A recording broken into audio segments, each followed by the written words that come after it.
direct selling leader of the year 2024. And for this, now it's time to call Mr. Devrat Maurya.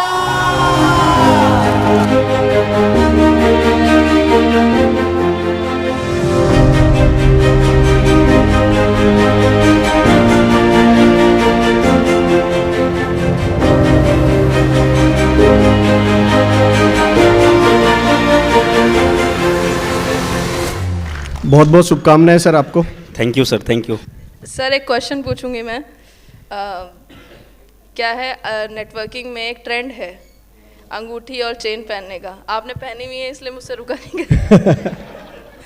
इसलिए मैं पूछ रही हूँ कितना इम्प्रेस करता है सामने वाले को। क्या ये आपका आधा काम कर देता है जब सामने जाके बैठते हैं आप?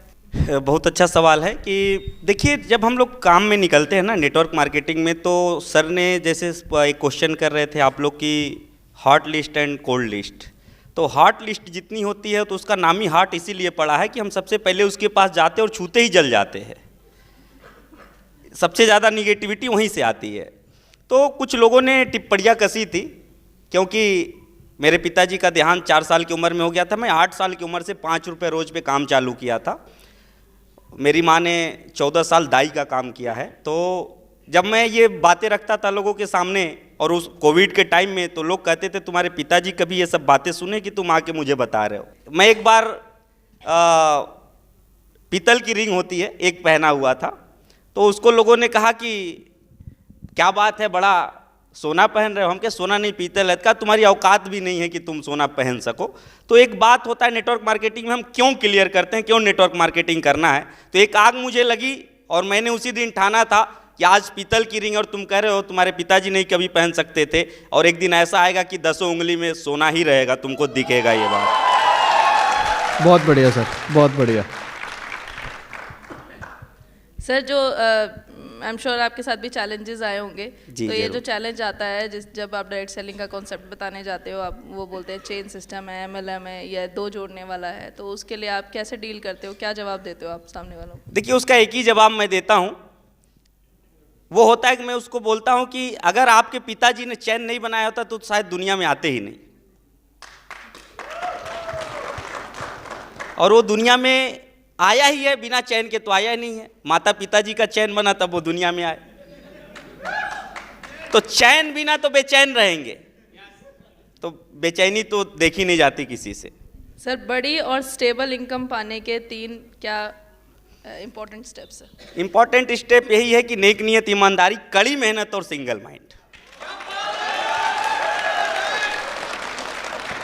सर एक लीडर की क्या पहचान है, क्या क्वालिटीज होनी चाहिए लीडर में? लीडर की क्वालिटी सबसे पहली ये होनी चाहिए कि जो अचीवमेंट वो खुद आज बता रहा है, लोगों के सामने दर्शा रहा है, उसके पीछे कम से कम उसके जैसे 2 लोग ऐसे होने चाहिए।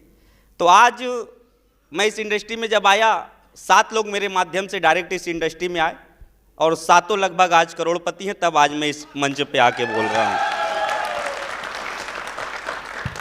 सर प्रोडक्ट की नॉलेज होनी कितनी ज़रूरी है? उतना ही जितना शुरुआत में हम साइकिल चलाते समय पैंडल और हैंडल को संभालने की होती है। सर जब हम आइडेंटिफिकेशन करते हैं तो कभी कभी हम बहुत बढ़ा चढ़ा के बोल देते हैं। बढ़ा चढ़ा के, देखिए यही तो कारण बना। कुछ लोग कहते हैं ना कि जैसा नहीं था वैसा दिखाने में रह गए। तो जो हकीकत है वही दिखाइए, वही बताइए। बस अगले की औकात इतनी है कि आज आपकी परिस्थिति को देख करके आपके साथ ज्वाइन नहीं करेगा, लेकिन जब कल आपकी परिस्थिति बदलेगी तो उसकी मनोस्थिति क्या होगी आप अंदाजा लगा सकते हैं। क्योंकि जरूरत सबको है इस व्यवसाय की। कहते हैं ना कि कभी सर्दी कभी गर्मी, ये तो कुदरत के नज़ारे हैं। प्यास उनको भी लगती है जो दरिया के किनारे है। सर ये क्वेश्चन जो है ये आपके लिए बहुत वैलिड है, क्योंकि मैंने देखा आप सोशल मीडिया में बहुत एक्टिव रहते हैं। तो सोशल मीडिया प्रेजेंस कितनी मायने रखती है इस इंडस्ट्री में? देखिए, अभी जो हम लोग हिस्ट्री पढ़ते हैं, चूँकि मैं ग्रेजुएशन में एनिसेंट हिस्ट्री का छात्र रहा हूँ, तो अभी जो हिस्ट्री हम लोग पढ़ते हैं ये किताबों में पढ़ते चले आ रहे हैं, पन्नों में पढ़ते चले आ रहे हैं। लेकिन आने वाली जो जनरेशन है वो डिजिटल हिस्ट्री पढ़ेगी। तो आने वाले समय में अपने आप को प्रेजेंट रखने के लिए हमको डिजिटली होना बहुत ज़रूरी है। और जब आपके टीम का विस्तार होता है तो आप 1-to-1 सारे लोगों से कनेक्ट नहीं हो सकेंगे। तो डिजिटल प्लेटफॉर्म के ही माध्यम से आज पूरे इंडिया के कोने कोने में हम घर बैठे एक दूसरे से बातचीत करके एक दूसरे को योजनाबद्ध तरीके से आगे बढ़ाने का काम कर रहे हैं, इसलिए डिजिटली होना बहुत ज़रूरी है। सर एक आखिरी क्वेश्चन के जो हमारा मीडिया है वो किसी भी इंडस्ट्री में एक बहुत इंपॉर्टेंट रोल प्ले करता है। बिल्कुल। तो एक इसके अंदर मैं एक चीज़ बोलता हूँ सर, मीडिया को ओवरऑल तो आप ले सकते हैं, लेकिन जो हमने स्टार्ट किया है सर, डीएसएन को जो मेन उसका इंडस्ट्री है, आप बोल सकते हैं कि मीडिया इंडस्ट्री है डीएसएन की, और स्पेशली हमने वो डायरेक्ट सेलिंग के लिए शुरू किया है।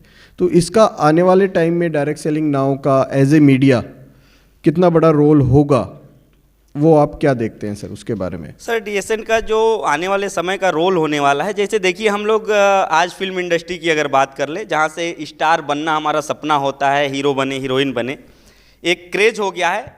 लेकिन जब हम उनके अवार्ड शो देखते हैं तो और हमारे अंदर एक चाहत इच्छा पैदा होती है कि हम भी शायद ऐसा कर सके, और अपने गुणों को निखारने की एक चाहत पैदा होती है। तो ये जो आपका डीएसएन का शुरुआत है, मैं उम्मीद करता हूँ इससे आज मंच पे इतने सारे लोगों को देखने के बाद जो हमारे और साथी है जो आज इस मंच से अछूते हैं, निश्चित तौर पर आने वाला दिन इस मंच पे आपका इंतजार कर रहा है, और आप लोग भी यहाँ से आके डीएसएन के माध्यम से लोगों के जीवन में कंट्रीब्यूशन देने वाले हैं। सर आगे चलते हैं रैपिड फायर की तरफ। प्लान या प्रोडक्ट? प्रोडक्ट। सबसे बड़ा चैलेंज क्या है? अपने प्रोडक्ट को साबित करना बढ़िया या डायरेक्ट सेलिंग का कॉन्सेप्ट समझाना? देखिए, जो ये साबित करने लगा कि मैं बढ़िया और मैं बढ़िया, फिर वो तो कभी सफल नहीं हो पाएगा इस मार्केट में। आप हमेशा अपने कर्म को करते जाइए, आपकी गुणवत्ता आपके काम को दर्शा देगी कि आप अच्छे हैं कि बुरे हैं। डायरेक्ट सेलिंग करते हुए दिमाग की सुने या दिल की? डायरेक्ट सेलिंग तो दिल से ही किया जाता है, दिमाग से करने वाली चीज नहीं है। अपलाइन या डाउनलाइन? अपलाइन। एक मैं पूछ लूँ सर जी। फैमिली या कैरियर? सर देखिए, मैं तो ये कहता हूँ कि ये व्यवसाय के बारे में बता दूँ, ये कितना प्यारा व्यवसाय है। यहाँ तो सब फैमिली है एक दूसरे के साथ, क्योंकि एक इकलौता व्यापार मैं बार बार बोलता हूँ कि मानवता के सौंदर्य में नेटवर्क रूप है काव्य। अगर मानव होना भाग्य है तो नेटवर्कर होना सौभाग्य।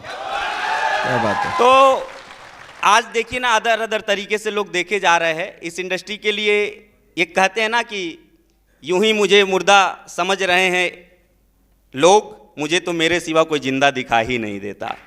तो आज इस इंडस्ट्रीज को जिस नज़रिए से देखा जा रहा है, अगर आप लोग अपने नज़रिए से देख रहे हैं तो आने वाले 2025 से 30 के बीच में शायद हिंदुस्तान का कोई ऐसा ऑडिटोरियम नहीं होगा जो नेटवर्क मार्केटर डायरेक्ट सेलर को रोक पाएगा। बहुत बढ़िया sir, thank you very much.